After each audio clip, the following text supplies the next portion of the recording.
అంగారకుడు లేదా కుజుడు లేదా మంగళుడి జయంతి ఈరోజు. బలం, ధైర్యం, తేజస్సు మరియు ఆశయాలను నియంత్రించే మండుతున్న మరియు దూకుడుగా ఉండే గ్రహం అంగారకుడు.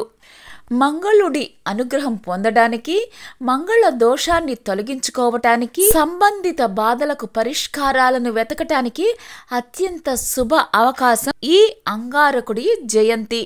పరమశివుడు తీవ్రమైన ధ్యానంలో ఉన్నప్పుడు చెమట నుంచి అంగారకుడు జన్మించాడు.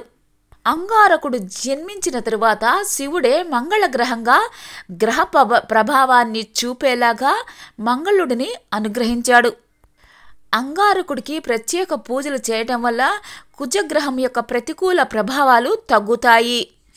ముఖ్యంగా వారి జాతకాల్లో కుజదోషం లేదా మంగళ దోషం ఉన్నవారికి ప్రతికూల ప్రభావాలు తగ్గుతాయి. జాతకంలో కుజుడు మంచి స్థితిలో ఉన్నప్పుడు శ్రేయస్సు, శౌర్యం, త్వరగా నిర్ణయాలు తీసుకోవటం, ప్రయత్నాలలో విజయాన్ని ప్రసాదిస్తాడు. కుజదోషం ఉన్నప్పుడు వివాహాలలో సవాళ్లు, ప్రమాదాలు, ఆస్తి వివాదాలు మరియు అస్థిరతను తెస్తాడు. జాతక చక్రంలో కుజుడు 1వ, 2వ, 4వ, 7వ, 8వ లేదా 12వ ఇల్లు ఉన్నప్పుడు మంగళ దోషం లేదా కుజ దోషం సంభవిస్తుంది.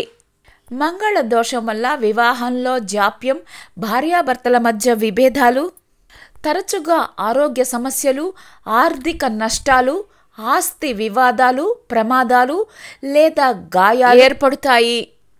మంగళుడికి శాంతి హోమాన్ని చేయటం ద్వారా అంగారక గ్రహానికి సంబంధించిన నిర్దిష్ట వేద మంత్రాలను ఉచ్చరించటం వల్ల అంగారకుడు శాంతిస్తాడు.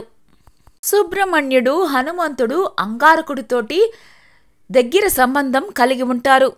మంగళ దోష ప్రభావాన్ని తొలగించేందుకు ఒక మానవ భాగస్వామిని వివాహం చేసుకునే ముందుగా ఒక కుండను వివాహం చేసుకుంటారు.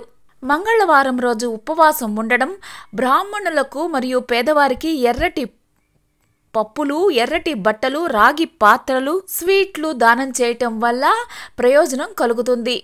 వివాహ సంబంధిత జాప్యాలు మరియు సంఘర్షణల నుంచి ఉపశమనం జరుగుతుంది.